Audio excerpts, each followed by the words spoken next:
Educating, informing, serving. Fact TV, keeping government honest.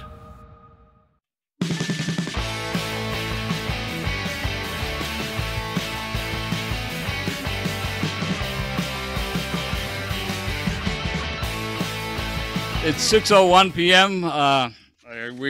It's Wednesday, October 6th, 2021, at 6 p.m. We are in the lower theater of Rockingham Town Hall. There is a Zoom link, and wonder wonders, it is working tonight.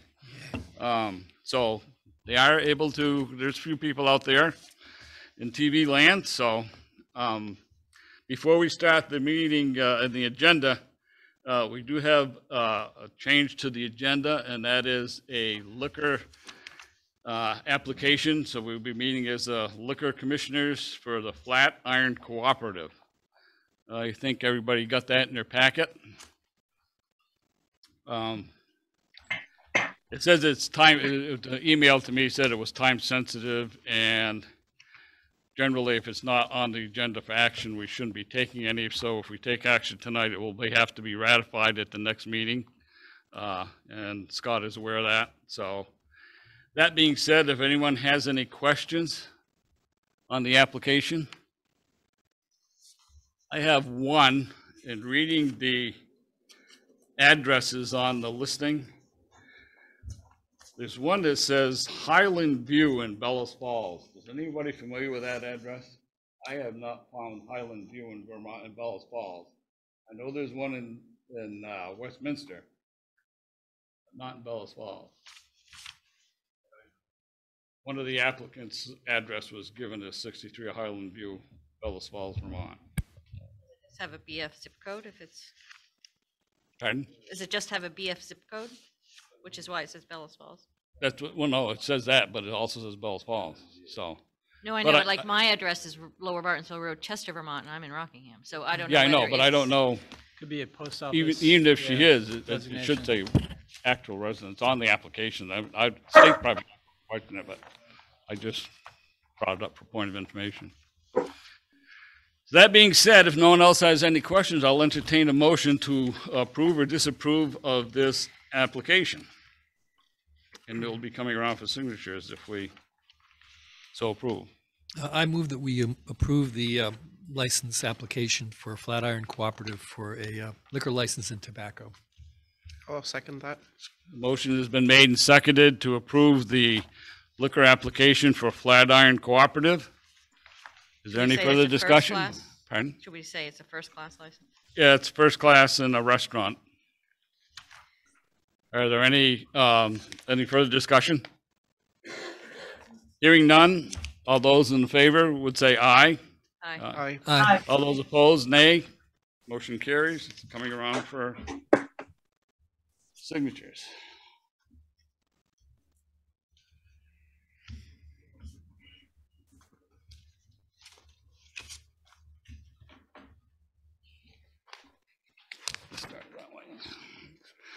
Okay, now we'll get back to the regular agenda, so I'll call this meeting to order. The first order of business is to approve the minutes of September 22nd, 2021. It's in your packet. Move to approve minutes of September Should be the 21st, Peter. 21st. Yes. My bad. Yep, it's 21st on the minutes, but it says Too many 22nd twos. on the thing, so. Yep. Everyone had a chance to look them over? Are there any questions, corrections, deletions? Hearing none, all those in favor would say aye. Aye. Aye. Aye. All those opposed, nay. Motion carries. Additions to the agenda for routine administrative matters and/or pressing matters that will require ratification at a future meeting other than the liquor license. Rick? I'm hoping that we can discuss the 66 Atkinson Street demolition. We can bring that up on a bit. I got a note on that business. to bring it up. Great. So, Elijah, you have anything? I thought I can. Anyone else? Scott, nothing? No. Okay. that's it. Moving on, public comment on items not on the agenda. 3 minutes a person. Is no one in attendance has any that I can see. Anyone out there in radio land? Seeing none, Move on to the Peter. manager's report. Just a couple of items just for the board's information. Over the spring and summer, if you remember, we worked on a lease agreement for the solar. So Novus was our selected contractor. We did their initial approval of an application to the Public Utilities Commission. If anybody's interested in a little light reading, this is the record from that. So I'll be more than happy to share that if anybody would like. It's currently in a 30-day review, so there has been a decision. It was basically the only considerations that they had was to make sure that they maintained the appropriate wetland buffer that we had previously designated on the mapping, and within the Williams River corridor to stay away from any of the trees in the areas on the slope that were part of the river corridor right away. Those are the two primary issues. With those comments, everything else was approved. So I believe the final approval date for this will be October 29th. And after that, we'd be in a position then to sign a lease that we had approved at the previous meeting. So that process is moving. But as you can see, it does take a little bit of time and process to go through. We have a proposed lease extension with our tenant in the south storefront. So currently that's works on paper. They've been a tenant for a period of time. They're up now for a 5-year renewal. That would be starting in November. There is a 5% per year increase in the rent that would start as part of this. And so the annual rent would start at $9,540. So it's basically $795 a month. And then it increases 5% a year for the additional 5 years. So this would run through October of 2026. So I don't think the board took any formal action on the previous application. I'm just bringing it to your attention more for information. And if there's any comment or consideration, let me know. Otherwise, we'll deal with this as a routine administrative matter and move on from there. The other piece of information I wanted to talk to you about is we did get in both the town and the village, and I think I gave Peter his copies of some of the residents on Green Street had petitioned about tree replacement. And if you've been out on Green Street, or if you get an opportunity to go out, you'll see there's a couple locations where we took out some trees and there's some temporary sidewalk. And that's where you can see where there was some stumps that were ground and there's still some debris, at surface level. So they're not all the way out. And the concern or the consideration is you can see that planting strip is incredibly narrow. So whatever you plant there, you have to be very concerned about how it might impact the sidewalks. So we'll work with our tree warden, and if you have any input, I'd be more than happy to work with the board as well to make sure that whatever we do out there, we do have some money in the tree planting budget. This won't be a fall project. It'll be more appropriate for the spring. But it's a little bit of a challenge out there to make sure we put the appropriate trees in the appropriate locations and make sure that it doesn't create a problem or a conflict with the sidewalk, which is what happened in these locations where we took out the previous trees. So just wanted to give everybody an update as to where that stands, and we'll work with the neighborhood. The petition was organized by the woman at 36 Green Street, Nina, and I'll probably mispronounce her last name. It's N-I-C-H-Y, is it? Nietzsche. Nietzsche, thank you. So we'll make sure we contact her as well.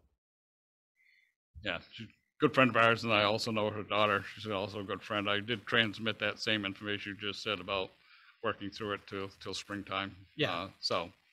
And I'm I sure just, she'll report again, back. I just think we have to be careful about whatever we put out there. We don't Right. create more That's- problems in the future. That's really the only consideration. So, but we'll report back. You mentioned the south storefront. I noticed there's signs coming soon to the north storefront. Do we have any update on that, Gary? Or sorry to interrupt yourself. They're current on rent, but they're slow on renovations. I think that's probably the which best is update we surprising, can knowing give who you. they are. They usually put it right in there and on it, but, Yes. okay. I know they were paying the rent because you can see the month-to-month change, so, Yes. okay. Yeah. Gary has been in touch in all seriousness. I'm just curious. We'd like to see some activity there. It's an important Yeah, part it's of been the- since April, but of course with COVID and stuff. They, Yeah. It'd be nice to see that active. Any And other questions for the manager? Hearing none, we'll Yeah, move on to the agenda. I would just mention the petition for Green Street with street trees. I think that we do need to be diligent about replacing our street trees in a timely manner, so we don't fall behind on planting, because we need to increase the quantity of trees, I believe, and we seem to remove them more quickly than we plant them. So I'm in favor of whatever we can do to. As I said before, cost is a factor, and we do have 5,000 in that fund currently, and budget season's coming up, so it's a thought to keep in mind going forward, that we can probably, maybe if we're lucky enough to throw some extra funds in there, because as Kath said, they're 1,000 and up for a tree, so I mean, you don't want to plant a little branch in there, you got to put something substantial, around 2-inch diameter, so otherwise it may not survive. Okay, on to the regular agenda. Public information meeting, Route 103 Bridge and Bridge 3 and Bridge 6. Right. I don't know why they call them bridges or culverts, but anyway, there's Well, information in your packet along with some pictures. we have Laura Stone, who's on Zoom with us this evening, and if she could unmute, maybe she could just give a brief update. I did give you some of the public informational handouts that Laura had provided to me, and maybe she can just give an update from there. So, Laura, if you can hear us, you're on. Hi, awesome. So I actually have a PowerPoint presentation, so I need to share my screen. okay, I think I have to give you the permission. No, the adventure begins, Laura. Hold on. Everybody take a break. Go outside. I should have warned you ahead of time. I think he can handle it, but we'll just brace yourself.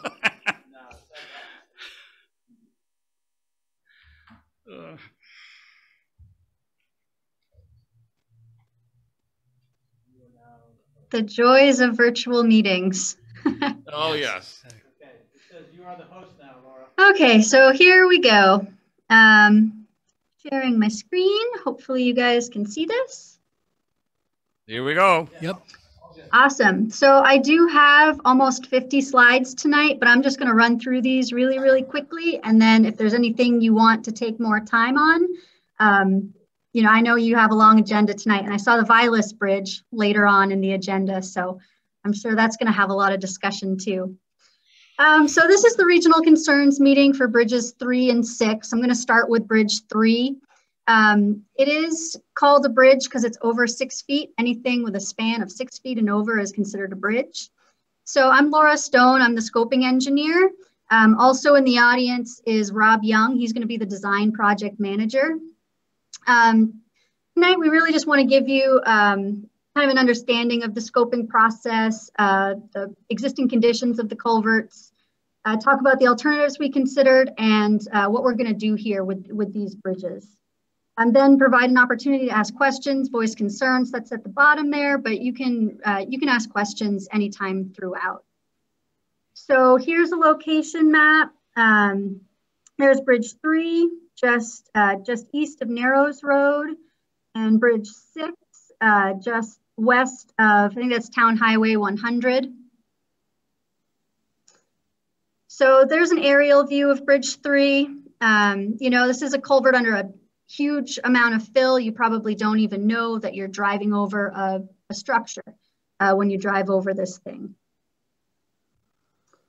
So I'm going to talk about our project development process briefly, and then again talk about the existing conditions of the bridge, alternatives considered, our selected alternative. We're going to talk about maintenance of traffic, the schedule, so when you can expect to see this in construction, summary, and again, questions I'm happy taking at the end or anytime throughout. Now, this slide is really just to show you that we're at a really, really early stage of project development called project definition. the project's been funded. The end of this project definition phase, we have a scoping report, and we select an alternative, and really we want to build consensus towards that selected alternative. At the end of this meeting, we consider this project defined. That's when the project will go into design, when we're going to be identifying areas of impact, really the limits of the project, going through the right-of-way process, permitting, et cetera. At the end of that, the contract will be awarded and the project will go into construction. So we are really early on in the process right now. So this is a picture looking north over Bridge 3. The road is classified as a principal arterial. It's on the national highway system. The existing structure is a 7-foot span corrugated metal plate pipe. It was constructed in 1958. It's owned by the state of Vermont, so there are no local funds for this project needed. It's 80% federally funded, 20% state funded. And there is approximately 40 feet of fill over this culvert. So like I said, there's a ton of fill over this. And it is approximately 260 feet in length. Here's a picture looking south over the bridge. There are steep slopes upstream and downstream. There's aerial utilities running through the project area, so there's likely going to be aerial utility relocation as part of the project.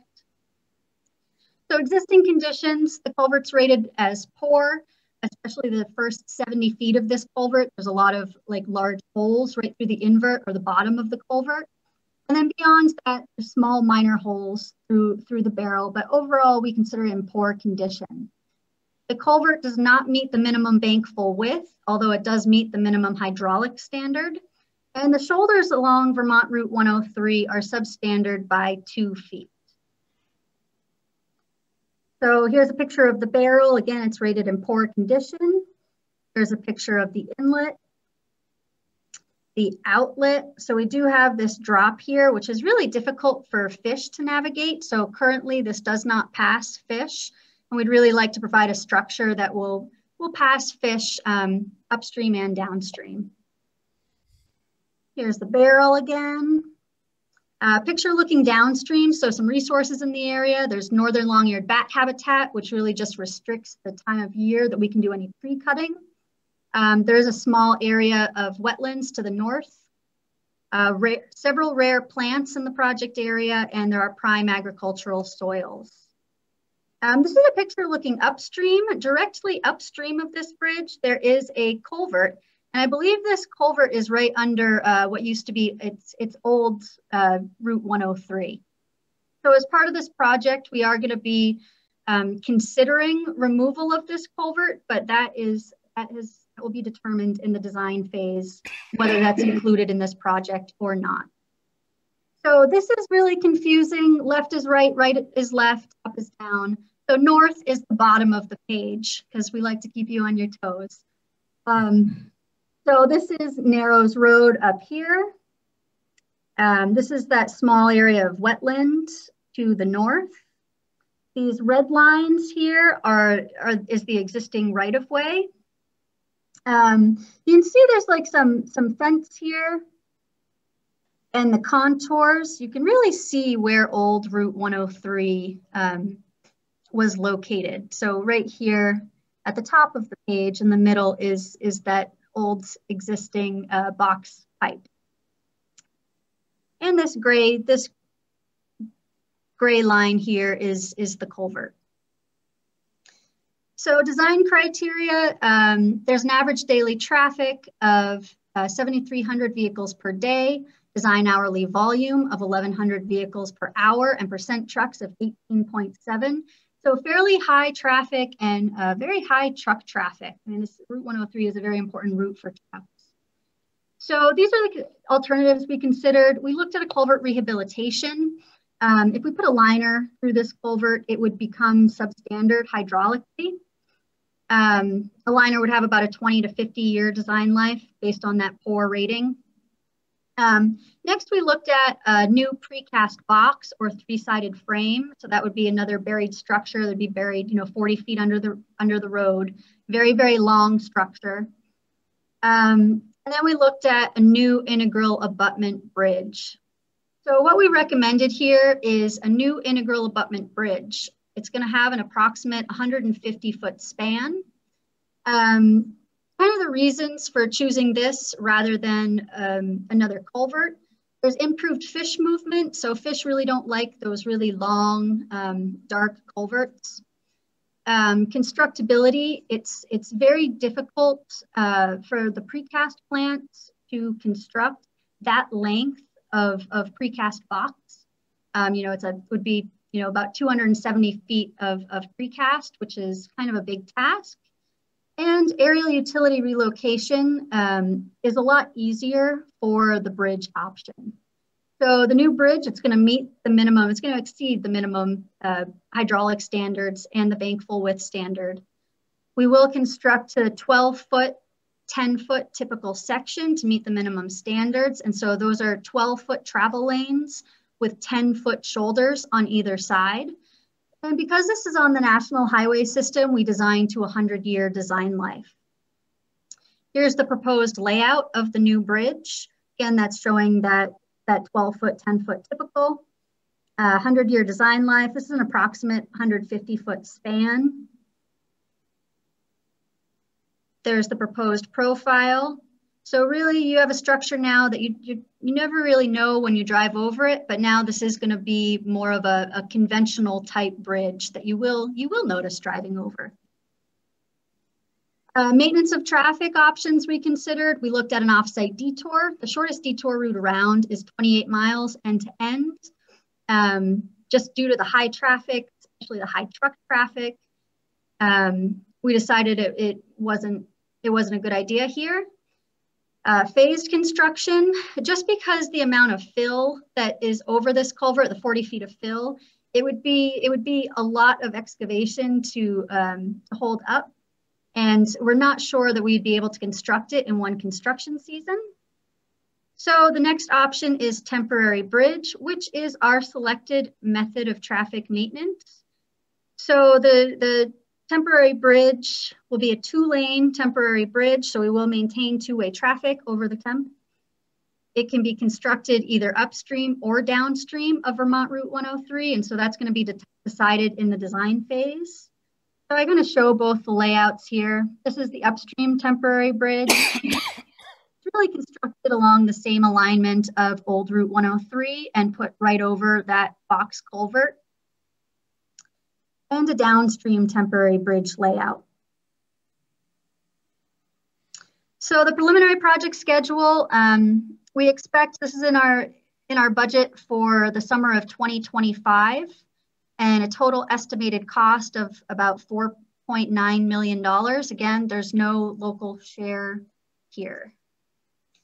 Project summary, we're going to be replacing the culvert with a new integral abutment bridge, traffic maintained on a 2-way temporary bridge. It's going to be approximately 150-foot long bridge. There's going to be improved fish movement. It will meet and exceed the minimum hydraulic standard and bank full width standards. We will be widening the road, I think about a total of 4 feet. So we're going to have 10-foot shoulders on either side. Again, this is going to have an 100-year design life. Right-of-way is expected to be needed here. And again, construction in 2025. So that's the end of Bridge 3. So before I go on to Bridge 6, does anybody have any questions, comments, concerns? No question. Just it seems to me that the alternative to go not up across Narrows Road might be better for the town, I would think. Yeah, there's a That bridge. option I think seems- there's an old bridge. It's a concrete bridge down that between there. I don't know if that's where you're thinking of putting that. I would think it's over towards the golf course there. On this side, you mean? Yeah, no, the other The side. The other op. There you go. Yeah. So the town would prefer this option or would not prefer this option? This seems, Might be easier to construct. You won't have such a sharp corner to go around. That other one looks like might be, according to the picture anyway, you showed previously. Looks like there's. well, it's less impact on the trees that are there on each side Yeah. too. If I think of it correct. Yeah.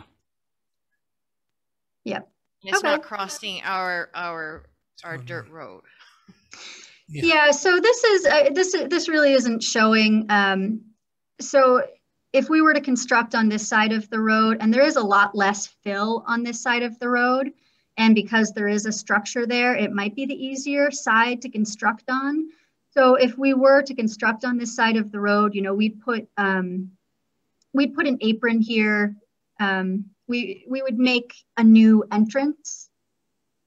So traffic would be maintained on Narrows Road, and it would be brought back up to what it is now after the project.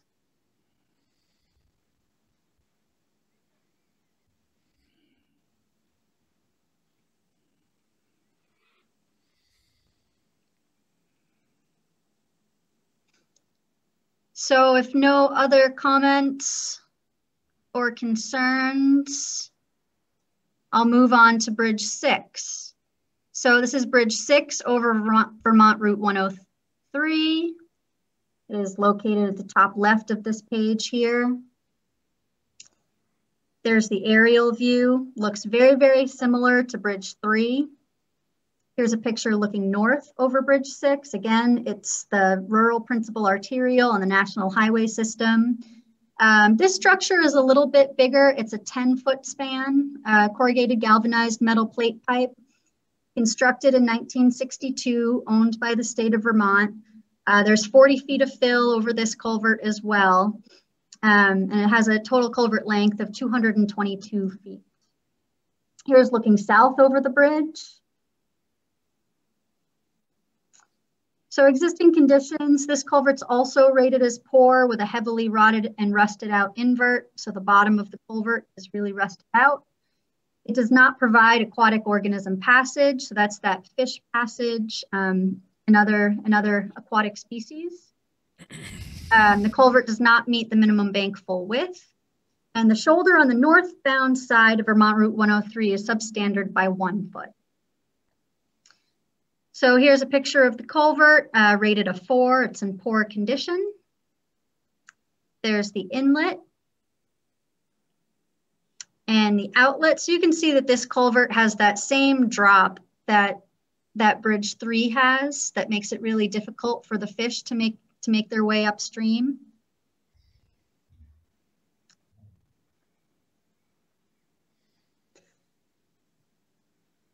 So resources, here's a picture looking upstream. There is northern long-eared bat habitat again. There's a small area of wetlands in the southwest quadrant of the project, and there are prime agricultural soils.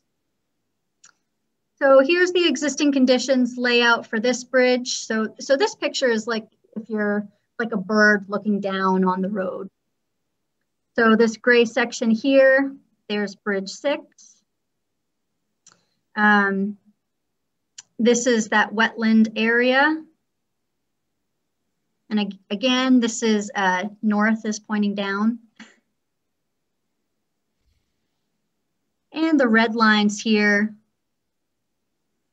is the state-owned right-of-way. Very similar traffic, 7,200 vehicles per day, design hourly volume. So your peak hour of traffic, you see 1,100 vehicles per hour. Percent trucks of 16.4. So we looked at the same exact alternatives here. We looked at culvert rehabilitation with a liner. We looked at a new precast box or 3-sided frame, so a new buried structure or a culvert, and then a new integral abutment bridge.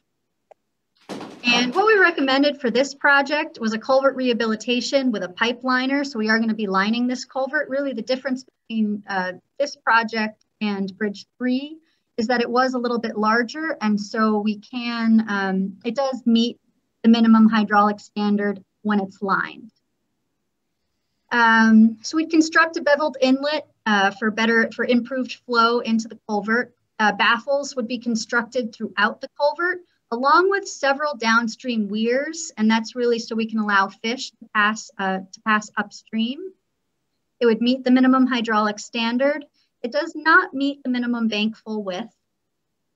There's a 12-foot, 9-foot typical to match the existing conditions.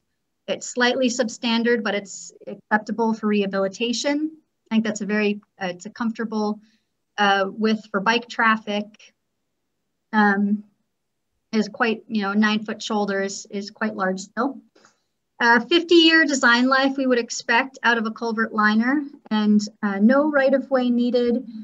I'm actually gonna, I think right-of-way, a small amount of right-of-way might be needed for access, just to access the inlet or the outlet of the pipe where they're gonna put the pipe liner through. So potential right-of-way needed. So here's the proposed layout. It looks really similar to the existing. We are just showing here, there's a couple downstream weirs. And there's the profile view. And so by constructing these weirs, we create little ponds that fish can jump into, and then they can jump up into the culvert and jump upstream.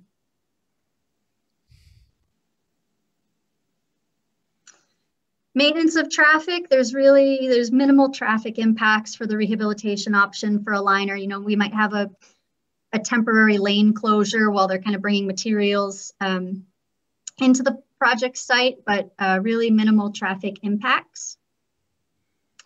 So this project is in the budget for the summer of 2023. So it is a little bit sooner than Bridge 3. There's a total cost estimate of $1.6 million. So summary, a culvert rehabilitation with a pipe liner with minimal traffic impacts. We're going to construct a beveled inlet, construct baffles throughout the culvert and downstream weirs to satisfy aquatic organism passage. It will meet the minimum hydraulic standard, although it does not meet the minimum bank full width. We're going to match the existing typical section. It's going to have a 50-year design life, possible right-of-way needed for access, and construction year of 2023. So before I open it up to questions, there is this website at the top here. So all future project plans, this presentation tonight, project fact sheet, the scoping report. This is like a public-facing website that anybody from the public can go to and kind of track the progress of the project. Any questions, comments about either of the structures? Laura, I'm wondering what will the slip liner be made of? It will be concrete? It's likely going to be like a corrugated type. Corrugated metal? I doubt that we would do metal, and Rob, you might want to jump in. I think they're usually like that polyethylene fabric. Okay. And will the baffles reduce the hydraulic capacity at all? In the event of a really big storm, will the baffles slow down the water? Well, I mean, they do reduce the opening of the culvert because it's, you're putting baffles in there, but it still meets hydraulic standards with those baffles in there. This is under a good 40 feet of fill, so I don't ever expect, water to come up above the road here. Thanks. And have those standards been changed in light of how the climate might be changing, the hydraulic standards, or not? Yeah, so that's kind of a loaded question. I don't think, if we were to take into account climate change, I think all of our structures would be going to these huge structures. There'd be no rehabilitations. It'd be very expensive to construct some of these structures. So no, we don't take into account climate change. We design, we design to the 50-year design flood. We check the 100-year design flood, that there's no roadway overtopping. Good. Well, thank you. Thank you for that. I have one question about the liner. A lot of them are like a plastic coated steel or plastic pipe, and we fill the void with concrete. Would be like the most likely solution here. Thanks. Can I ask a question? Gary, go ahead. Yeah. So on both bridges, at the downstream side of the culverts where there's the drop off, were they constructed that way, or is that from the 59 years of erosion from the water coming out downstream? I assume that it's from erosion, just because those culverts have quite a large, 3% here. I'm guessing it's the water is eaten away over time. And the downstream weirs, do those allow aquatic life to go downstream or upstream as well?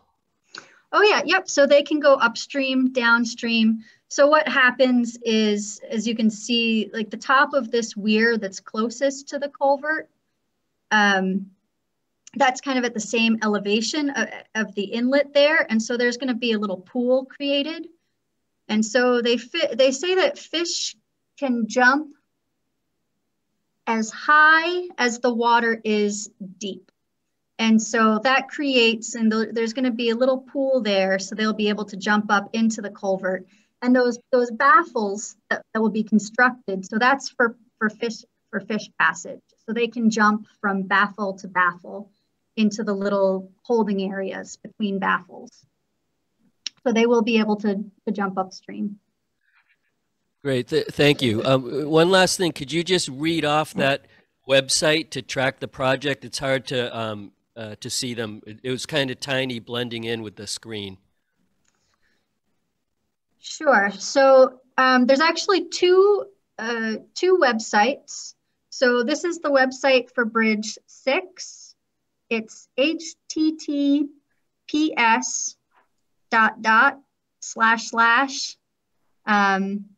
outside.vermont.gov/agency/external/projects/18B006.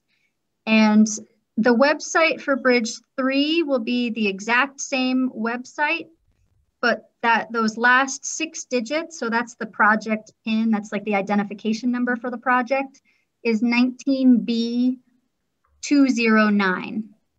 So the town does have a copy of this link, because I know it can be sometimes finicky with capital letters, non-capital letters. It might be case sensitive. So the town could also provide you with a working link. Thank you.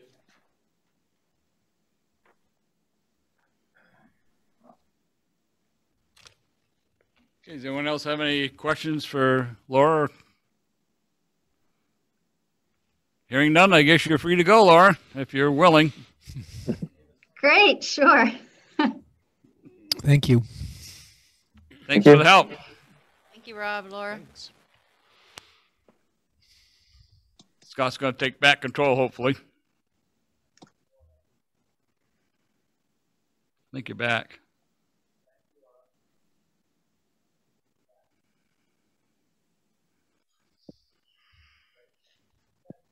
So I need to assign a new host. Should I assign that as Rockingham Town Hall?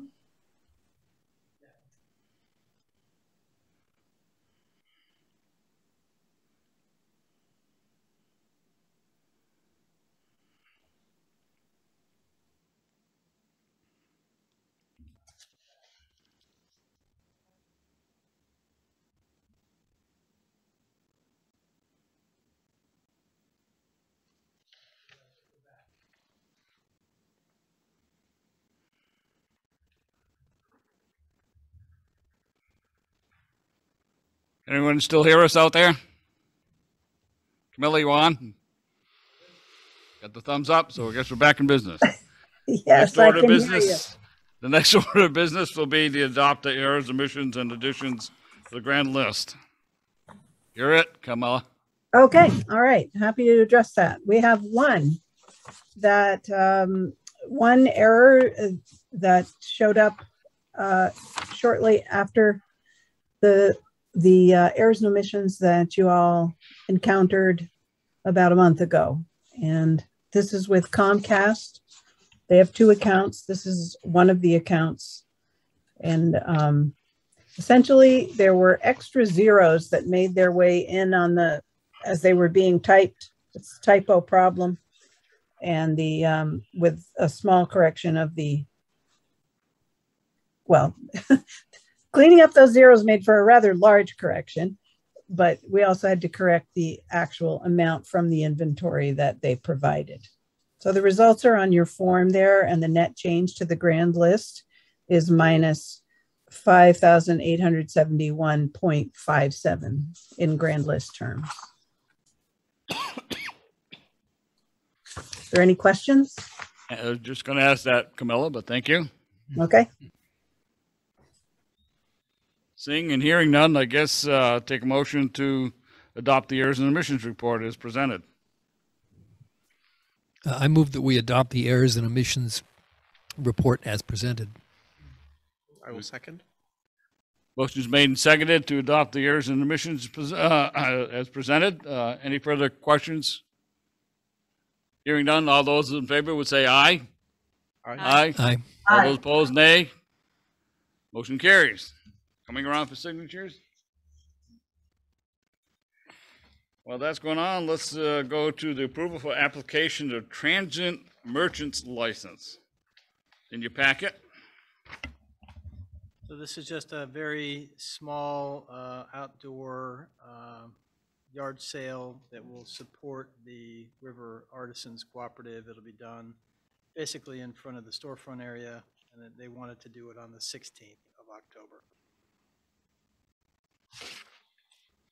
Should not have any impacts on downtown or traffic or any of the other normal concerns. Anyone have any questions on the form? I notice there's some signatures where you're supposed to sign, Scott, so. Yes. Are those yours or someone else's? Gary had taken it initially, I'll initial it. Okay. If there are no further questions, I'll take a motion to adopt or to approve the application for the peddler's license. I move to approve the application for peddler's license for Rivers Artisans Cooperative And authorize the manager to and sign. authorize the manager to sign. I'll second that. Thank you very much. Seconds. Motion's made and seconded to adopt the application for peddlers, solicitors, itinerant vendors, and transient merchants license. Any further questions? Hearing none. All those in favor would say aye. Aye. All those opposed, nay. Motion carries. Scott, you got a copy over this one? Okay. Discussion to participate in a national opioid settlement. Now, I went on the website. I don't know if anybody else did or if anybody didn't get this. I got 2. Scott got 1. They must like me. I don't know. But Rockingham will get almost 0.5% of the settlement of 22.7 billion or something like that, I guess. 26 is 22.7 is total for all states. Right. Bellows Falls Village will get almost 1%, and Little Saxons River will get about 1%. That's what I saw on the website, but there's, that means it's got to be split amongst hundreds of applicants and the people that signed on. So what we're discussing is whether we should participate in the discussion. The AG suggesting that we should. There's information in your packet. Don't know what we'll get, whether it's $1, it could be 2,000, who knows? The only other alternative is if we sue them ourselves, and we're not doing that. No.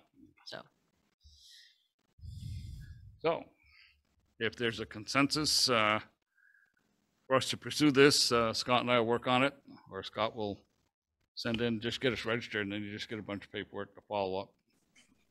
So, Question, Peter. Yep. There's a sentence here that the extent of participation by subdivisions litigating in Vermont and those whose populations exceed 10,000. Is that so? Our population is what, 4,500?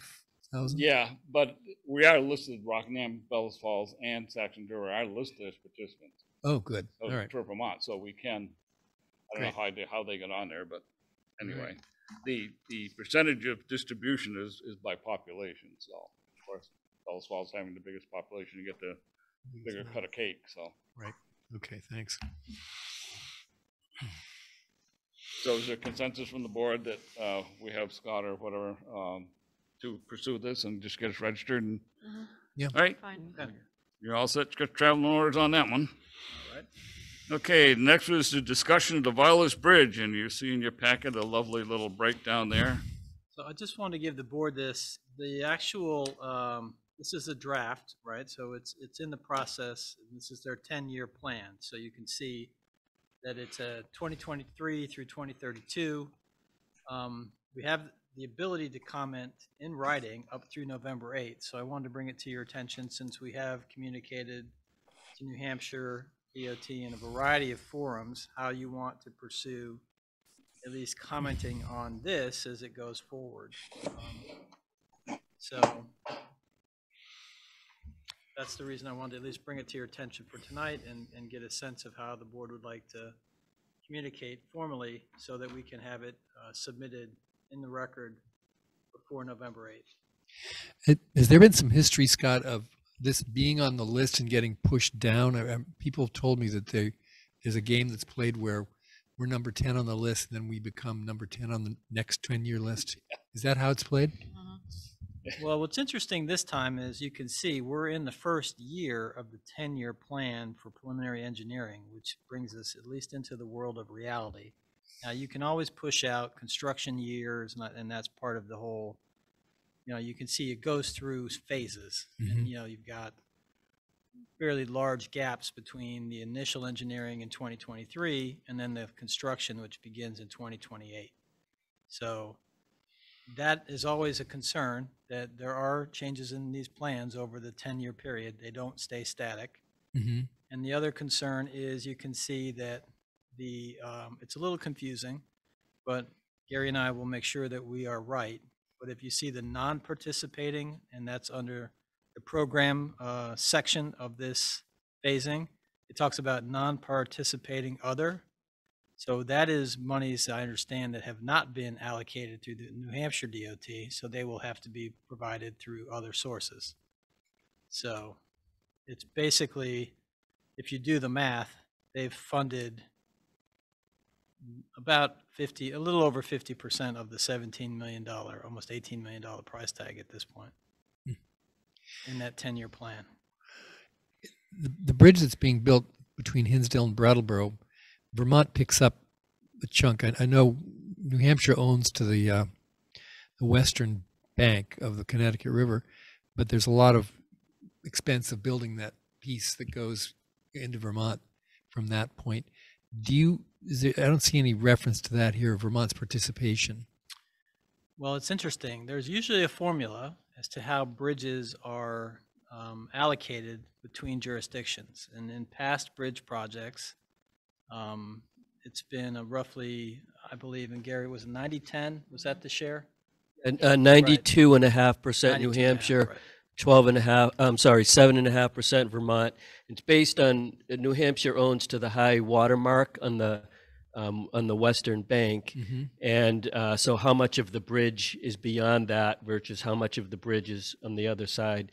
So the exact split varies from bridge to bridge based on the length and how far past the bank.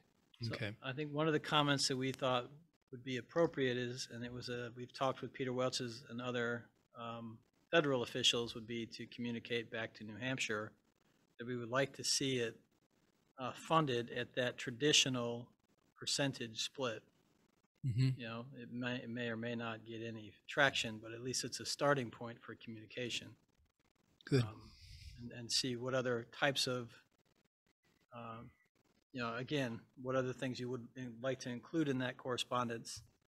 That's why I wanted to bring it to you now with plenty of time to develop that and make sure it gets onto the record prior to the closing of the record on November 8th. And this is the total cost. They're not already factoring in that 92, 8.5 in this price. Well, it's a little confusing because it does say the current tip funding is the full amount, but then if you do go through the breakdown in the program section, they're not fully paying for it. You can see that there are, portions that are paid, and then the non-participating portion, we believe, is still unidentified. So they are anticipating federal or other state, meaning Vermont participation, probably? Other is unknown.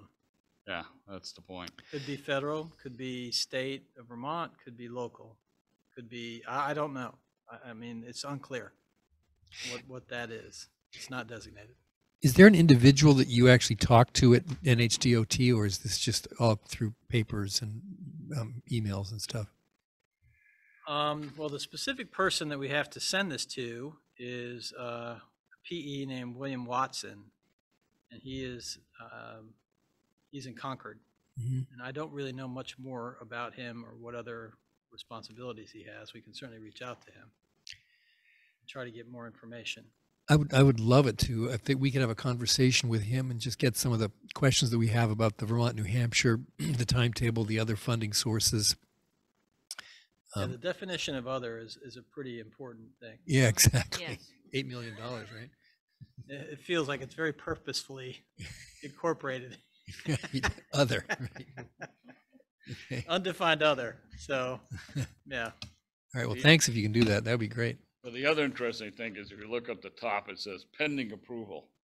So it goes to the state legislature and they decided to do another 10-year deal. Well, right, then God only knows, the bridge will be in the river or non-existent by the time they decide to not do it. So, right. But then there's also a comment that says New Hampshire is 50% funded down there in fine print. Did you notice?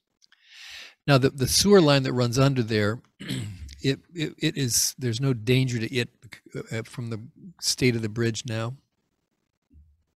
I'm not an engineer, but when you look at at least on the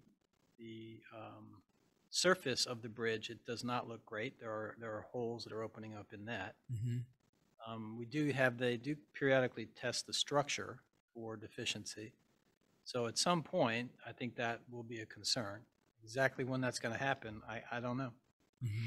They did send a drone down there. Was it last summer or the summer before? So 2 years ago. 2 years ago? Now. Yeah. So, I mean, I don't know if the sewer department has asked for access to what they found, because they could ideally look at the sewer line and water lines, or sewer lines then. Yep. That'd be nice to have that information. We'll see what we can come up with. Deb Wright is, as you know, a enthusiastic, or passionate, I should say, advocate on this. Well, I guess the good news is, if there is good news, is that there is some commitment to funding to start in 2023, which is not crazy in relationship to this type of a document. Mm-hmm. I think, there's still quite a few unknowns. And I think those are the issues, and I'm not quite sure why it has to go for, engineering design for 3 years and right-of-way for another 2 years before you start construction, considering nobody's moving the bridge. Yeah. There's no, you're not going anywhere. So. And the right-of-way's been there for 200 years, right? I don't anticipate it moving. Yeah. So. I don't think so. No, the railroad may have something to say about it. It could. But otherwise, those are some of the questions maybe that might be of interest, just to say, why was that, time frame so elongated? It just doesn't make sense to me. No, they could be factoring in the railroad. It's challenging to work with them, and they're right there. Yeah, there are impacts. You're right. So anyway, wanted to bring that to your attention, and certainly if you have any other input, be happy to try and follow up with some of those folks. Gary and I will make some contacts, and maybe at your next meeting, we can at least try to draft something that you can at least take a look at, so that maybe we can adopt it with a resolution and forward it in time to get into the record. Through this scoping process, if you do put things into the record, they have to respond back to comments. So there is this opportunity to get some feedback. And presumably Walpole has something to say on this too, in terms of advocating. North Walpole. I don't know. Bonnie Yeah. probably has more information on Walpole commenting on this. I know that you weren't very pleased with their last comments. I think that they didn't make very many comments, I guess, Bonnie, at those bridge meetings over there, the ones you made. They were dealing with their state legislatures, and they were very frustrated themselves, very, very frustrated. And they didn't get any positive response from anybody for their efforts. And the last I heard, they were just trying to figure out what to do with the sewer line. They had kind of sort of said, well, you know, nobody's listened, but perhaps some of their, you know, their advocating led to this coming up in the plan this way, you know. But basically, they shared their correspondence with their state representatives and their federal senator, and they apparently just got the brush off, you know.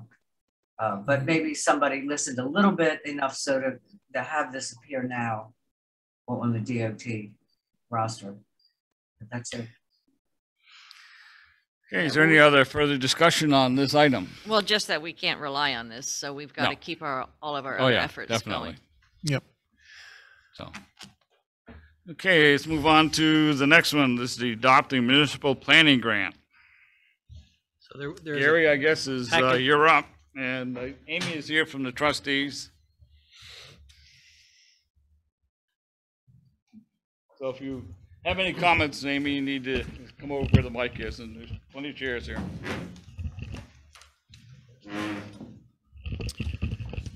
Some folks from the village of Saxons River approached the town about the potential for municipal planning grant for revitalization at the western end of the village.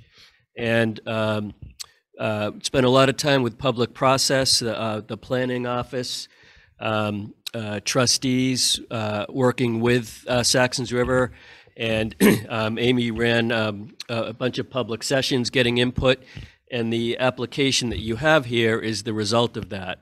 I guess the important things just before turning it over to Amy is that it is it's a very competitive municipal planning grant, but it does look up towards the maximum amount in the request. And one of the things that the state said was important was showing the broad base of support and the overmatch. So this grant request, the budget that we have, well, we still have to refine it with exact estimates, has been verified for the rough estimates is $18,580. So the match for that is $1,850. We have requested $1,000 match from the town. So we would show some overmatch, or if let's see, Saxons River Village has committed $500, Main Street Arts has committed $500, and the Saxons River Historical Society has committed $200. So the state indicated that was showing a broad base of support and some overmatch, and would really help our cause. And there was a question brought up regarding the ownership of the building. It is privately owned, and I just see the lights flashing off and on when you're talking there. Which light? Oh, this? Your red light. I don't know whether you were touching the button or what. So. Oh, okay. So at any rate, for the ownership of the building, the request is the part of the request that's on the building asks for a few different options, and depending on what the final use is, it would change the recommendation for ownership. And in this way, someone had recommended or asked the question, why wouldn't the town want to own the building if we were producing a grant? And we don't really want to be stuck with the property if there's not something that moves forward in the proposal. So we think that everything about the way this is structured is the way to go, and we are recommending that. And I'll. So basically, this is an infill redevelopment request. So this is the building that has from time to time been Tenny's hardware store, the Dish, various iterations. It's currently owned by Main Street Arts. That's the private owner that Gary referred to. And it has been used to store stage property equipment. It's being cleaned out now. Main Street Arts was kind enough to share 2 brownfill studies with me, which don't conclusively prove anything, but look at the area and the negative things we know about that part of Saxons River, particularly the west end, and also an engineering study that states that the building as it exists is uninhabitable. So the concern with the community is that we make this an economic redevelopment effort. I think it would be a shame to see it sold to a public use that would not pay attention to the nature of this area. It's in a historic district. Saxons River is a designated village, and Gary has helped me craft the language that makes that clear. There are a few parking issues. There is a village park right across from the area. There is a post office there, and the postmaster has written a letter to go along with the grant documenting the problems he's seen with parking and cars pulling in from the wrong side of the street. He's expecting that there will be an accident there.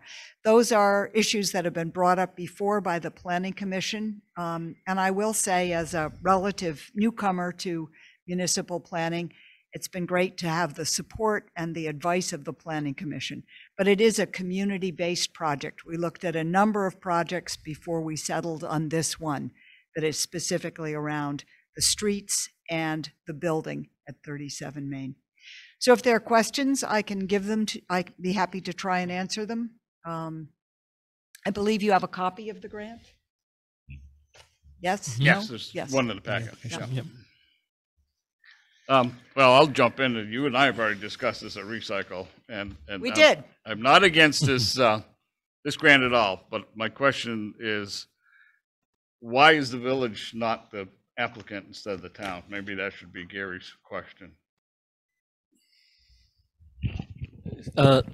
So the There you go. Your light's flashing. I don't know if Is the it battery's flashing going again? or not. I don't know. so with the microphone is really just for the gentleman Yeah. from Fact TV. Right, Is I this know. is this working for you?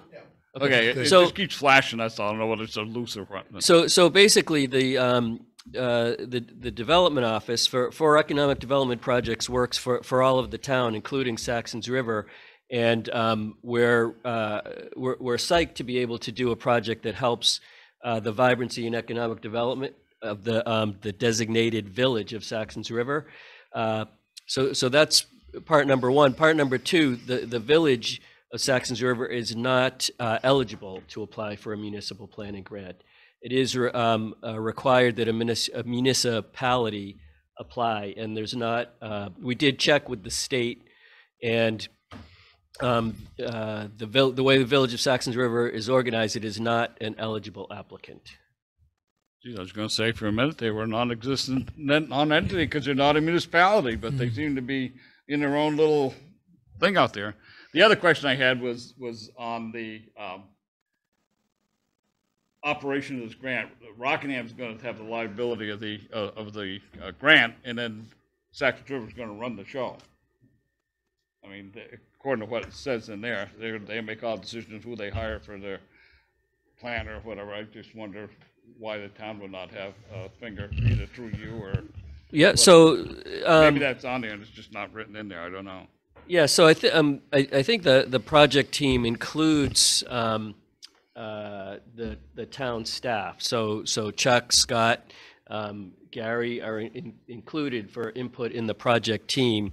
It is true that the decision-making authority is allocated to the village trustees, and so that's a good point, I guess. But that's between you and the Saxons River Village trustees if you want to talk about that piece.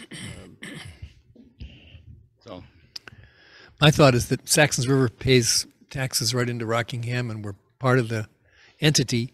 And I couldn't see why we wouldn't be work collaboratively on this. That leg of the stool always comes up as it did when we talked about the YMCA funding of that. You know, the village used the same excuse. We pay town taxes too, but when you stop and think of it, Saxons River Village pays nothing towards the manager's salary or finance salary or Gary's salary. Yet they use those facilities. So it has come up in the past. So why don't we charge those people for the use of those people, because they're not particularly, you're not paying. Village of Bells Falls and Rockingham pay the bulk of the expenses.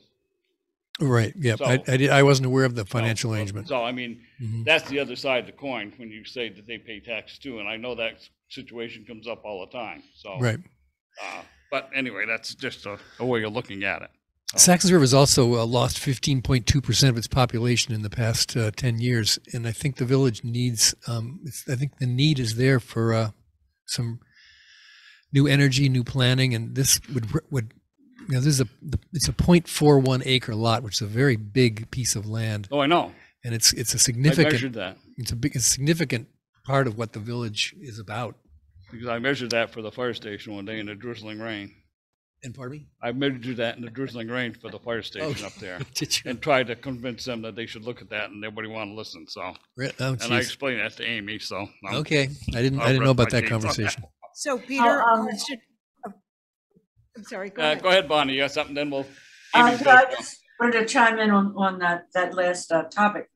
I think it's appropriate for obviously Gary and Chuck are going to be part of the team. They're working on this, but I think it's appropriate that the residents of Saxons Village have the majority vote on whatever they decide to do. I don't. They live there. It's their village. They live with that predicament. I don't think it's really. I don't think. It's for the Rockingham Select Board to decide on how exactly they want to proceed. Just my thought. Speaking up for them. Yeah. I'm a resident there. Been there for 30 years, Bonnie. I know where you're coming from. I thought you were. So I mean, we've got two on the board. Oh, yeah, I go by that building every day of the week. I know the history of that. I've even sent Gary some information on the background of the lawsuit back there where the post office lost, so they have a right-of-way around that building. Gary's got all that background information, so that may help with this grant and reducing the cost amount of money, because they may not have to do a survey to find out where the property lines are. It may have already been done. We don't know that yet, so there's a lot more stuff going on here. So, Amy, now you can talk. Thank you. So Peter, I wonder whether the select board would like to have a player in this. I mean, we could certainly write that into the grant.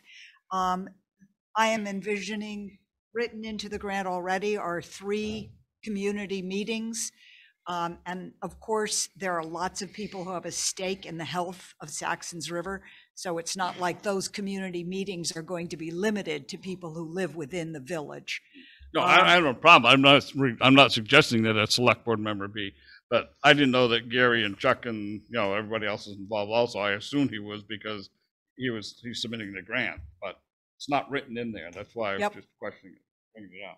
All right. So I'm not against the grant. Don't get me wrong. And you're not angling for more select board involvement in playing it out. Okay. No. No. Who owns the building? Currently is owned by MSA, correct? Correct. Okay. That was pretty much given to you guys, I think it was, for the proverbial $1 or something. Yeah, it turns out to be a very expensive $1. Yes, it sure did. So. Usually does. Now, if I'm just reading the whole history behind this, now you guys had something to do with the streetscape up there. Did that finally hit the trash can, or is that still on the table? I don't know where that, the way I got the gist from the minutes of the meeting was that nobody was really for the streetscape as you guys discussed it about changing the outlook towards That's the correct. church and everything else. So one of the suggestions from the Planning Commission was that's quite a broad expanse. There are trees, there's a street, and I think actually most of the problems are at the west end of that streetscape in terms of parking issues, the traffic circle, people crossing over inappropriately. So we put it out to the community. I think we had 2 meetings. I know we're including the minutes from 2 meetings. And the community was somewhat interested. I think one resident saw some real benefit in slowing traffic down through streetscape alterations. He envisioned family bicycling in the area, and we ran that by and then brought it back at the next meeting, and that was not the decision. We spent quite a bit of time discussing this.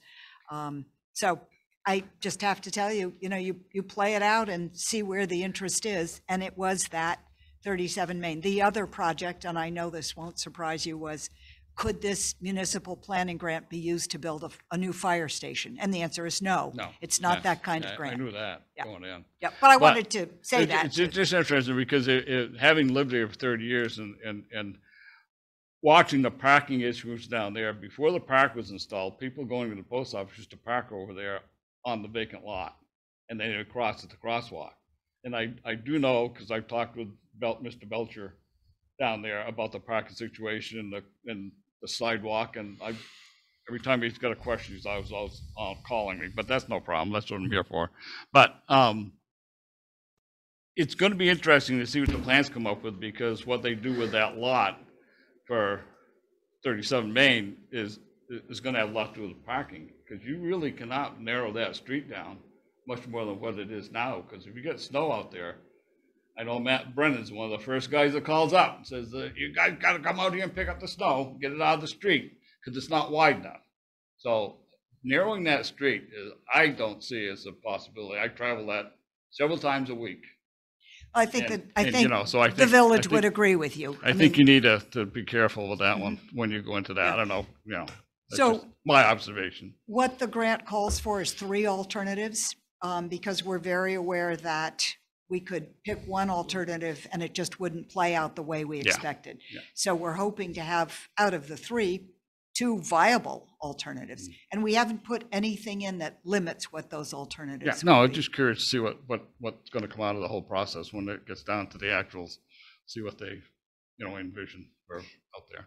And the question that came up with the trustees was, the Saxon River trustees, that if this doesn't become a feasible study, will the town have any responsibility? The answer is no. Main Street Arts will remain responsible for 37 Main Street. Now, we did contribute $500 to this study because we realize that what's good for Saxon River is good for Main Street Arts, and it's a pretty significant piece of property in the village. And so the future of the village, I think, will be shaped by what happens there, and the process is going to be a design charrette, right, Gary? That's what I said. Yeah, it should be interesting. See what comes up I agree. to go from there. Yep. Anyone else have any comments or questions? Was this Bonnie, or she must have just ran off somewhere? Her chair's She's there. not sitting there anymore. Anyone else have any questions for either Gary or?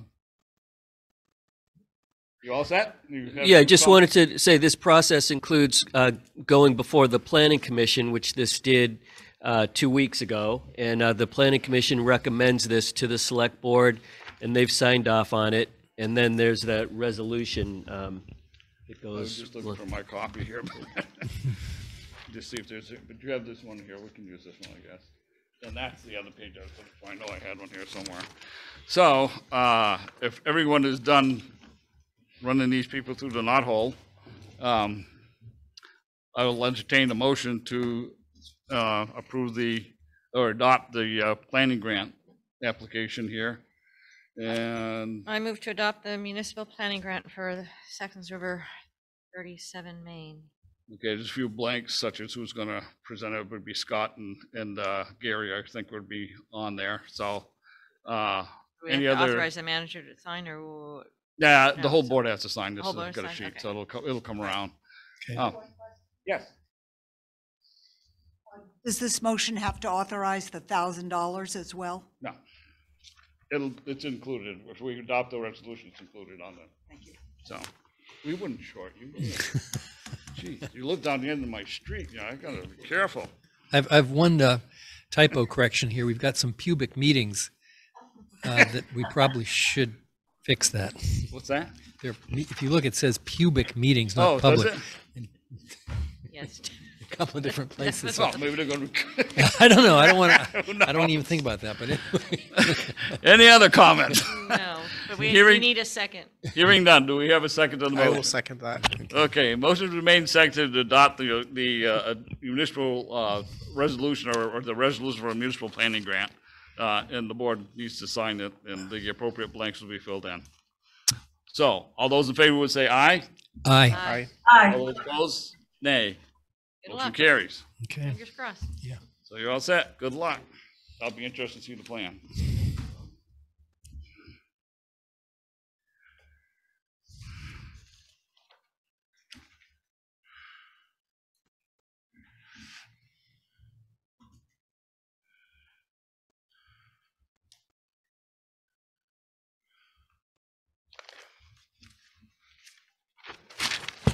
I'll let you fill in the appropriate blanks on this page. It's gonna, so, coming around for signatures.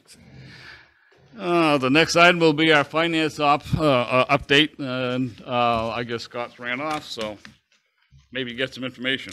So, there is a financial in your packet. I don't know if anybody's looked at it. I had a couple of notes in here. It was interesting to note that we're almost breaking even at recycling as of this date, surprisingly. There are a couple other questions. I don't need to wait till Scott comes in, but yeah, we're within $2,000 of breaking even as of right now. That's So amazing. the increase is working. For this last fiscal Yeah, year. for this period. past yeah. month. I think it's like 58,000 versus 60,000 Oh, something. this is this year's budget, not, Yeah, not, right, okay. right. Last year Sorry.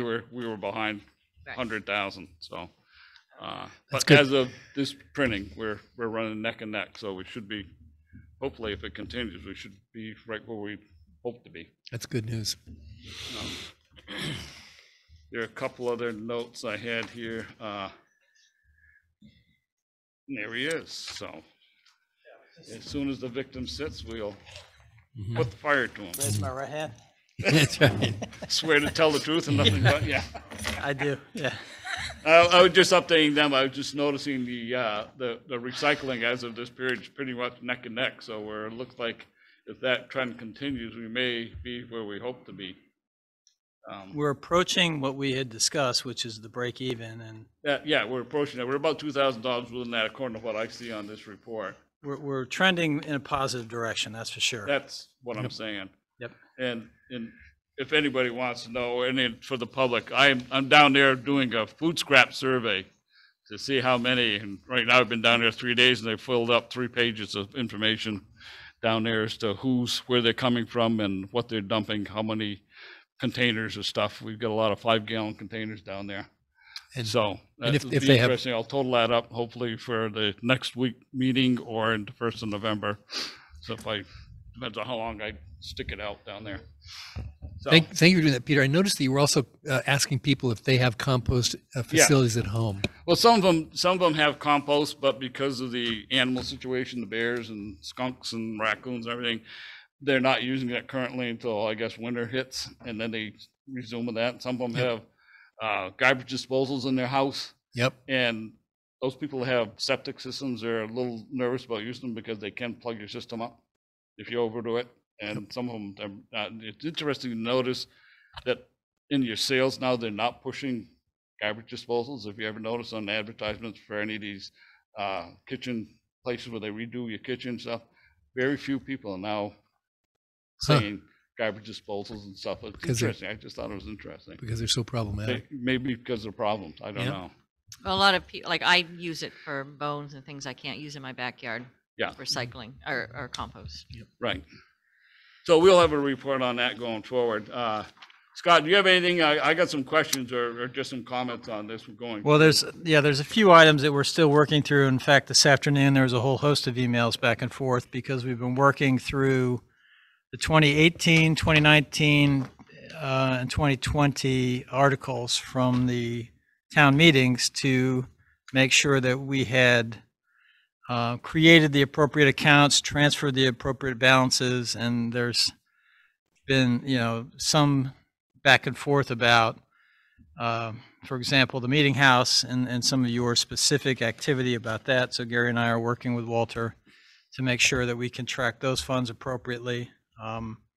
You had appropriated back in 2019, I believe, some money for the Burt Blake project, and that was originally an estimated number, and then the total number came in March of last year at 279.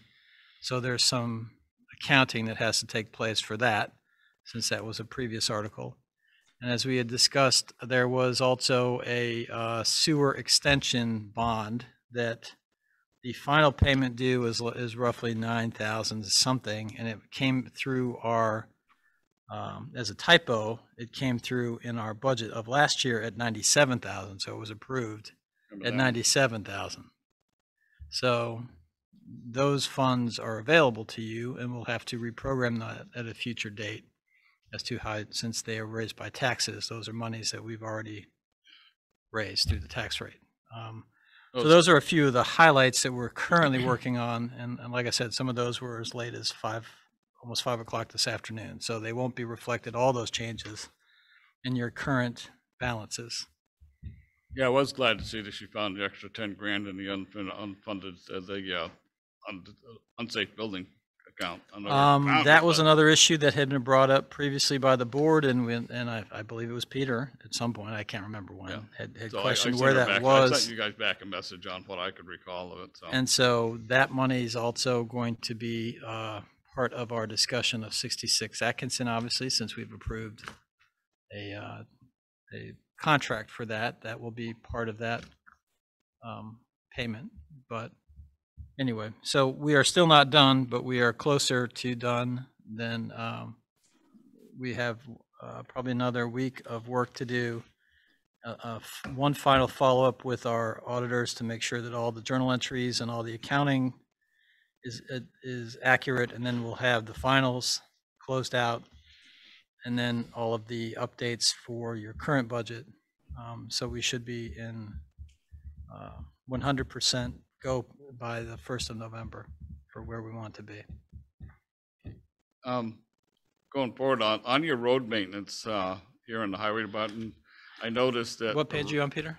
The highway budget, highway Okay. fund.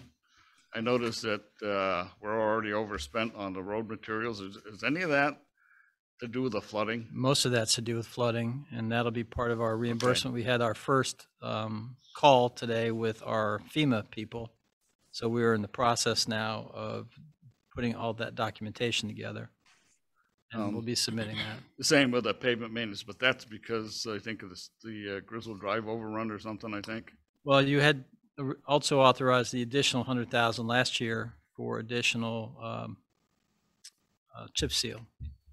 So there's some monies that still have to be appropriated to cover that that final cost. And then on the other page 3 or 5, the 4x6 wheel dump, I think Andy explained that to me. That was a insurance claim on the body and something. I guess that's $22,000. Yes. For a 4-year-old truck. Kind of caught my eye. Yeah, and that was an insurance so that has been, except Yeah. for our deductible, that's been reimbursed. Was that a collision? Yes.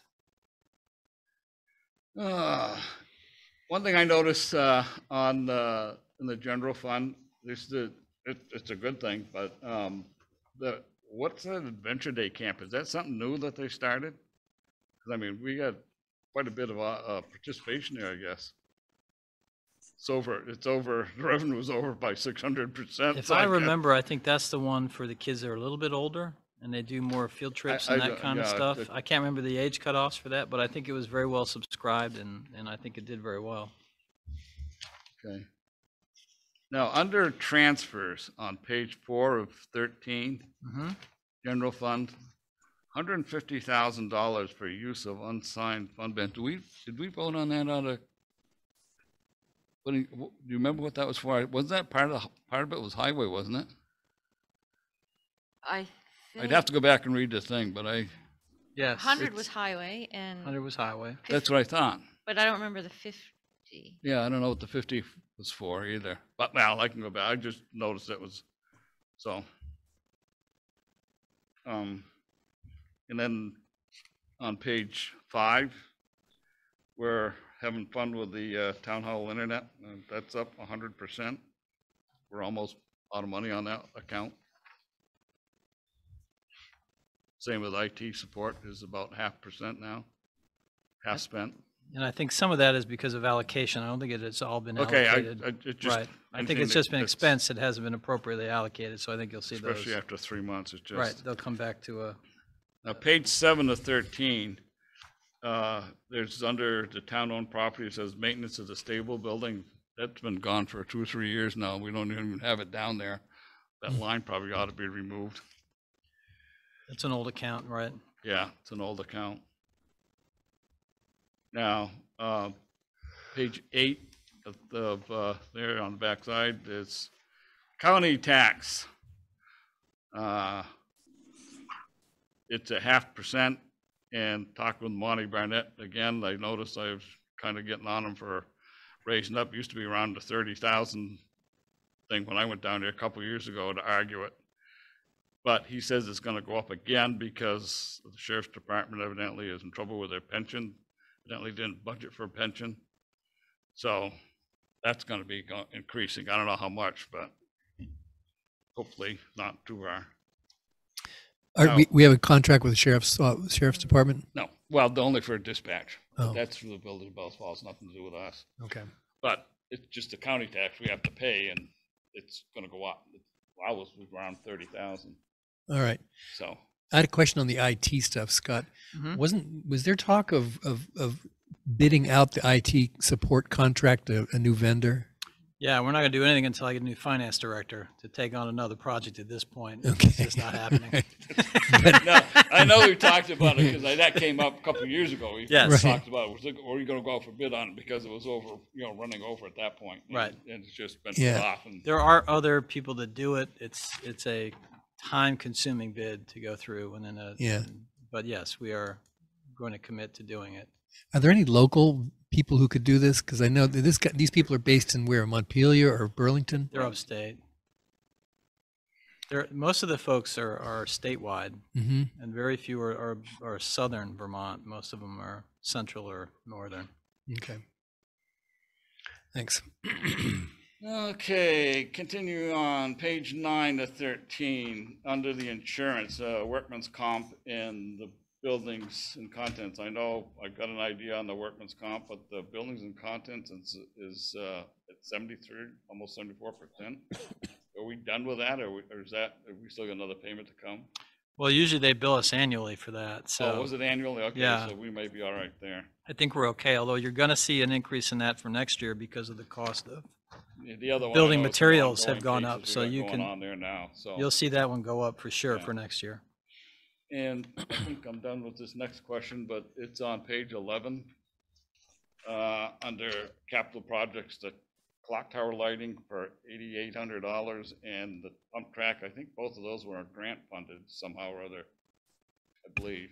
I thought the clock tower was, is this the electronics up there, the lights?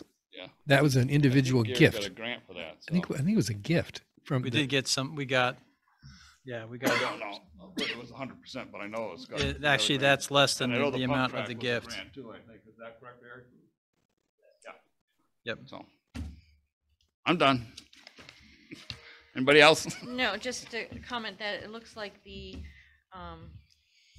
income in the cinema is not that great, but it's also, we're not that far off really when it comes to income and expenses. So seems like they're doing a good job trying to keep that In the cinema? in the cinema. Yeah, I noticed that too. Yeah, it's close. It's getting close. They've done it's been tough on the first run movies. The attendance has been spotty.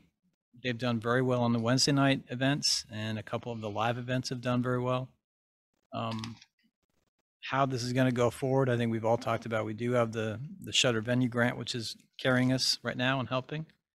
But trends right now aren't great. We had thought maybe we would lose 40% or more, but we're losing closer to 60% of our audience, almost 75%. I think nationally the numbers are close to that too. Yeah, until they stop streaming them at Yeah. the same time, we're not going to see Yeah. that You're anymore. not gonna- no. I I'm think not that's- sure. I think that's the trend going forward. So, but we'll Yeah. see. I think you're right, Sue. But Yeah. it still seems amazing they've been able to do as good a job as they have, balancing With expenses. one leg tied behind your back, yeah, it's Yeah. a little hard to hop along, but these Which reminds me, I mean, we should mention that they're rerunning Yes. the movie tomorrow. Good point. Thank you. Oh, the fireman's thing? Yeah. Yeah, I saw somebody was backing that up. I went to, 15. nobody else did, but I haven't had a chance to get yeah. to it yet. It's very good. It's some surprising information came out that I wasn't aware of, but Yeah. So that's Called to Duty. It's on again for a Yeah. public showing tomorrow night. good if you get it. It's about an hour and a half. It runs an hour and a half, so it's very good if you Yeah, I'd like to try to get a get chance to see it. I may stream it though, because it's hard to get away. And then we are going to have the park dedication just on that same thought on Sunday. There'll be the Is firemen's that gonna happen parade. this weekend coming or? It'll be fireworks this Sunday weekend? coming. That's The what- the parade will be at parade. 1, and then they'll do a dedication somewhat shortly thereafter. It's coming along really nice. I don't know if anybody's ever looked at the sidewalk, and God, they were pouring that main sidewalk, and I told McDonald, they're gonna hire you guys to do the sidewalks. They That's have coming out done so well. incredible work. Yeah, it's really come So out well. we're really blessed to have people with these skills and donating, and it's quite a facility they've built. It's really impressive. Really came out nice, especially the stamped concrete type thing. Right. That came out really nice, and Yeah. if everybody's And when seen they that. do the Did statues get and the- they the complete marble that. for the statues. I don't think straightened the out? marble's going to be on time. I So we know still they're have to gonna do have a the problem with getting the if they want it. flagpole is going to be a last minute thing. We got our fingers crossed that gets here on Friday. Yeah. And then, the statue will go up, and then we'll do the unveiling on Sunday. But it's really impressive, the work that's been done. Outstanding. Speaking of finances, you're in the process of interviewing finance? Yeah, we've interviewed two. gone through two. Okay. Yep. We'll see.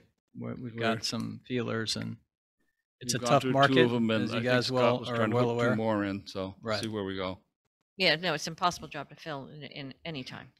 Well, Bradmore can't Particularly find now. anybody either, so we don't feel so bad. No, And our relationship with the previous finance director will be terminated this month. end of this month. Yeah, somebody asked me about that next as well. There's still some litigation going on that she needs to be on board with, so. Yeah, and So- until we're done with the last piece with all of the transactions too with our auditors, we wanted to make sure we had access. Now, is that still, is that whole operation still on a 50-50 village town deal that, they're paying? I don't know. I'm just asking out of curiosity's sake. Well, the salary is allocated, so we'll allocate accordingly. Okay, well, I'm just Right. curious. Where somebody else asked, so. All right, anything else under that? All right, let's go to the review orders, bills and warrants. I don't see any. That's what I went upstairs, and she didn't have any She for hadn't this done? time, All so right, we'll well, have them. we'll I hit want to that make next sure I time. didn't overlook it, but she didn't have it. So let's go down to review agendas for the October 19th meeting. Anybody have anything that they can think of? Well, we'll have the Flatiron back on just for Yeah, warning and ratify, public right. ratification, and then we'll have we'll have a draft comment for you on the Vilas with any updates from discussions with the New Hampshire folks. So you can take that information accordingly. Gary? BDCC will be Brattleboro Development Credit Corporation will be coming to present on the work that they do in Rockingham and in the county. Okay. I'll be out of town next meeting, but Not may try allowed. to. Not allowed. I may try to. Zoom? Try Who to. not allowed? I may try to zoom in, but I'm going to be six time zones away, so I don't know. I've done it for 12. so Have you? can- See? You can't get early. All right. There you go. I thought that'd be a pretty good excuse. No, it doesn't count. Yeah. Vietnam counts as. Yeah, I'm going to be in Spain. No escape. That's right, Zoom goes everywhere. I know. No escape. Rick. Can't escape Even it. midnight in Spain, but fine. Okay, so can we By 6 in the also, just so you guys know, I'm meeting with Gary tomorrow to go over some RLF stuff I've become aware of. I want to get some stuff. We haven't had an update from them for a while. Yep. And I think maybe it would Invite be 'em. nice if we You get wanna have them to a come- report on that Okay, for the next meeting, got it. Sounds good. such as who's behind on what, who's on first and whatever. Mm-hmm.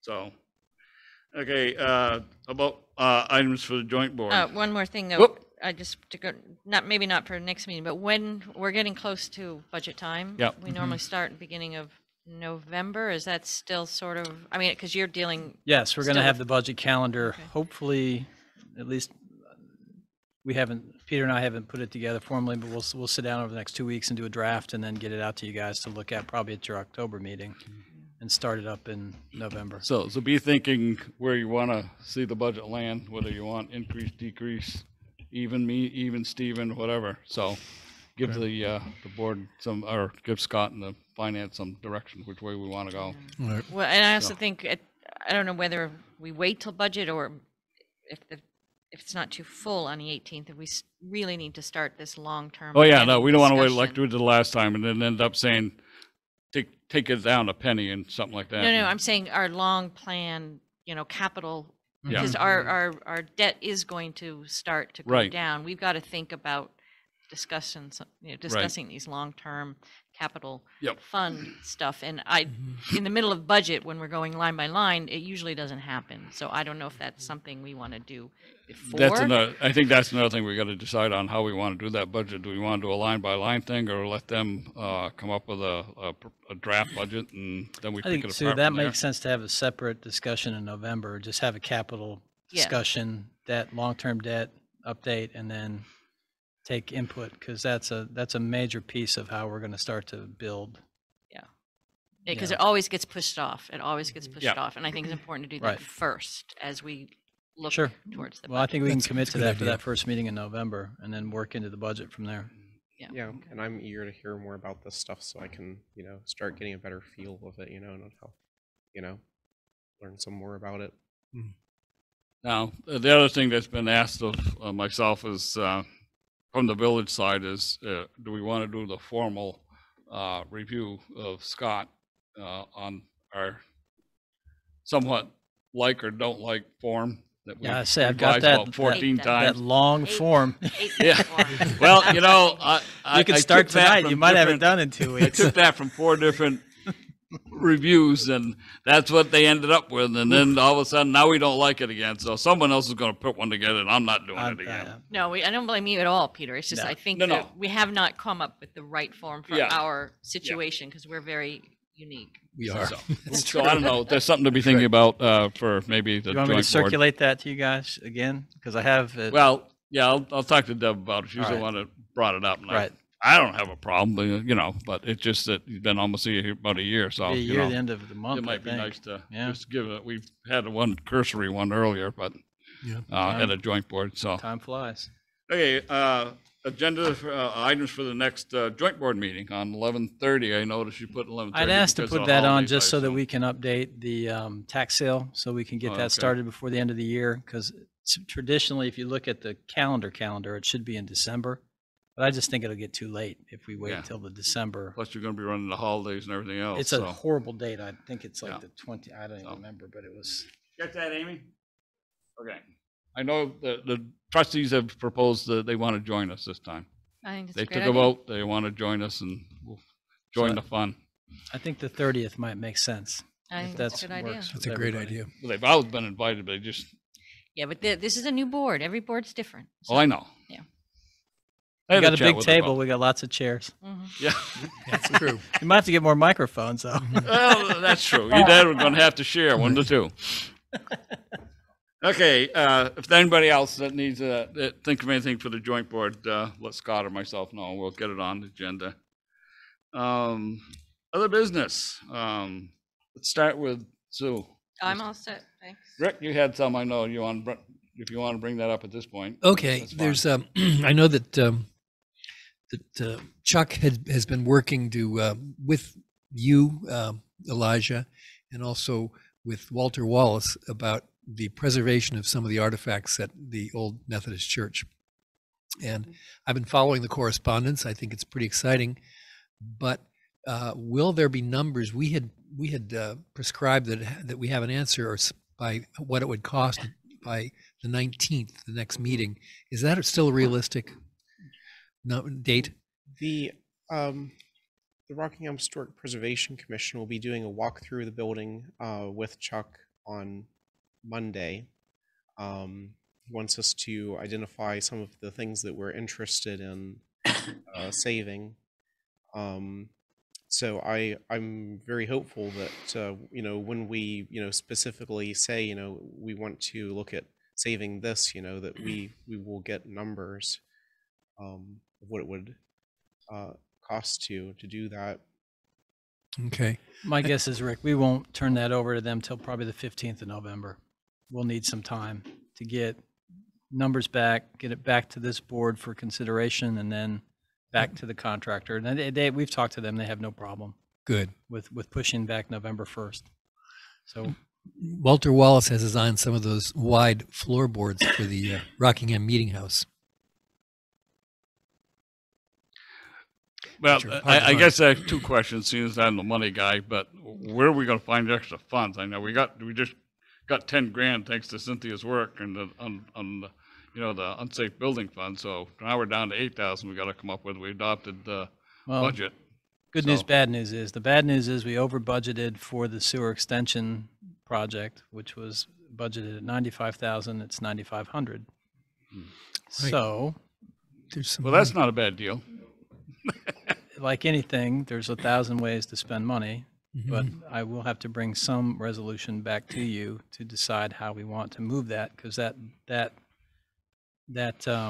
project this is the last payment. So that 9,000, whatever, 500 and some odd dollar payment, that's the end of that schedule. Okay. Because the other question then becomes is how is Hodgkins going to do it? I mean, if they're going to just wait until somebody goes through and picks this out and that out, it'll take forever to get that building down. I'll be forthcoming and say that I did get a phone call on my cell. It was Saturday or Friday of last week from a contractor or builder, Waterbury, Vermont, called up and said that he has heard from somebody up that way that wants to repurpose the glazing in the building. I think he was thinking that he heard on VPR radio that his church was being taken down. I think he envisioned all stained glass, but he's only got the one. And I thought he might have contacted you, TCLG, or Scott. Haven't heard from him. I didn't respond because I thought he might have been in contact somebody. If he calls again, I'll just let him know what's going on and pass him on to Scott, so Scott can fill him in where we stand at this point, and he can convert with probably Walt up there. So yeah. So and Walter's he mentioned they wanted to buy or take it up. I don't know what he just said. Somebody wanted to repurpose. Maybe if they only got one window, they may just back off and say, "Nah, we're not going to bother." It's a pretty amazing window, though. It's it depicts the sower, the parable of the sower from the Bible, and it, as you know, Elijah, Walter's been researching who the artist was that made that. It turns out it probably is not a Tiffany, but there are many other valuable artifacts. Artists who produced those windows in the 1830s. It's unfortunate that Y sold all the other windows that were in there and scoffed off on the money and put other windows back in. So now let's water over the bridge, as they say. Yeah. So even if it's an unknown artist, it's still a valuable window. It is a valuable window. Because of the size and because of the color and what it depicts. Exactly. And so I think it's important to try to get that out safely. Yep, I agree. There may be someone who wants to buy it. So is there any, Elijah, I'll ask you, is there any indication of how you guys are going to pick this stuff around, or are they going to wait till it's on the ground and then go try and salvage stuff, or? I can't answer that. And I don't know how the engineer, looking at the engineer's report, I don't have a copy. I can't find mine at home, but if I remember right, the engineer said it's too dangerous to have people in the building taking things apart. So it's going to be interesting. We're just going to have to work with a contractor on it, to see what they can do. I'm not, not in a position to say. Okay. Just get questions from a lot of people. I'm not telling them anything. Isn't Chuck playing a key role in communicating with Hodgkins? Oh yeah, And Yeah. Hoskins is very cooperative. No, they're working with us. That's what I've heard. But we just don't have any numbers, and until we get in there and really start talking about specific items, it's hard to speculate. Right. And they'll give us numbers, Great. so we'll have a chance to at least have a conversation. Because Good. we would probably interesting to know where this stuff is going to be stored until it's being repurposed or whatever.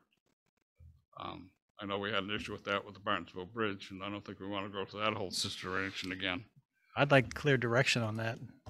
Right? I would like some clear direction on that. I don't want to get Well, I don't involved think in- it ought to go to the Waypoint Center. I'm sorry.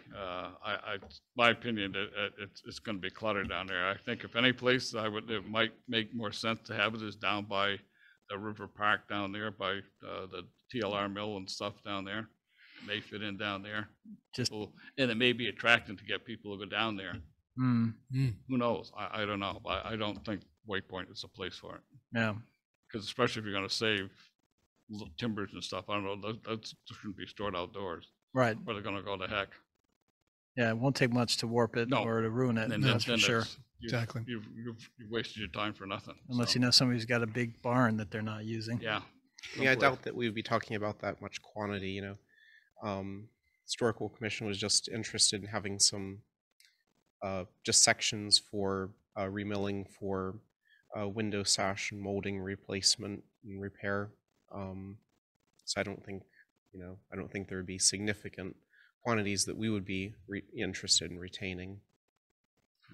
And the display of the window in somewhere in the community, is that something you guys are considering? It's a consideration if we could find a place for it. And the grant. Yeah. We would need a grant. We would need a grant. Yeah. I mean, I think, and I can't speak for the Historic Preservation Commission because we haven't had this meeting yet to discuss, what the future of this window would be. But I imagine that it could just as well be sold to someone. It's certainly an option, whether it stays in the community or is sold. Those are certainly would be on the table. But if we're going to all this effort to preserve it, and it's selling it seems to me kind of contrary to the intention. Is that? Well, true, but at the same time, if you can't, you don't want it destroyed. It shouldn't be destroyed. I mean, that would Exactly. just break too many hearts. If it goes to someone who, I don't know, maybe there's a museum that would take it or something. And I think that if we were selling it, we would be, our intent would certainly be to recapture any money that we put out to take, to save it. We wouldn't be taking a loss on saving it. Yeah. Okay. I think there's too many unknowns, but. Yep, there are. Okay, I don't have anything else. You have anything, Elijah? Other business? Well, I do have one, but go ahead. I'll let you Okay. I do have just one comment. As I've been watching the work at the new Brown Fuller Memorial Park, I realized that it seemed like a good opportunity to install a new street lamp at the other end of the crosswalk in front of the post office. There's rather a black spot there along the sidewalk at that end of the crosswalk, and our downtown design committee had identified some time ago that we were interested in trying to do something about that in the future.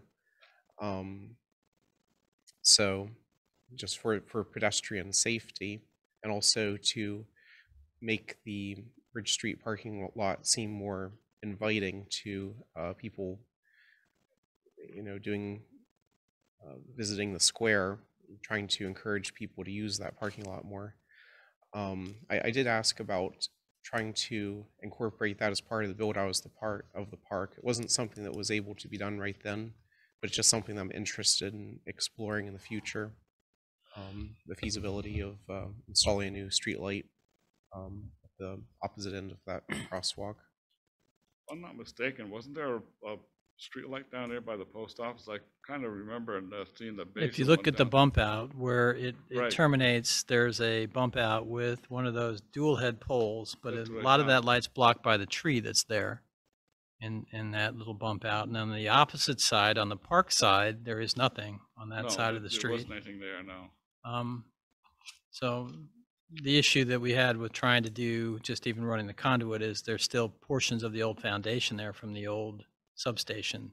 So it's going to require some concrete drilling and some substantial investment to get that probably to the new pole that we've relocated down the hill. So I think that'll be a project that we'll look at doing some scoping for and bring to you as part of our discussion for capital. Because I think you'll end up spending, a decent amount of money. It'll be a capital project when it's all said and done. Do you have an update on the speed signs? I know that we're still working. I know where they stand. They Getting came in them or- today, I think Andy said they came in. The speed signs, they got delivered. We have to put them on the, Posts, stuff. he's working on Okay. a temporary post setup that would work. So I think he was going to mess around with that in the garage, and then we're going to see how it would work Right. out in the field. So we were first going to try them out at Bartonsville. They had asked initially, so I think that'll be the first spot we try them out at. So, but he wanted to put them on these. He has an idea about how it might work so that they can be moved, fairly simply, still be secure. The southern approach to Saxon's River, is the Westminster West Road. I think that's been an area of concern too. I think Amy, there's been discussion about that. It's on the list, I think. It's on the list. Yeah. Good. Yeah. I'm sure once people see him, we'll start getting calls. I think I think we're going to do Bartonsville and then get the information on How you can move them. where our biggest problem is up there, and then Right, because then they the do next question record is enforcement. right speed and Right. times and So somebody's got to volumes. chase them. There's no sense having the speed signs out there if nobody's going to bother with them.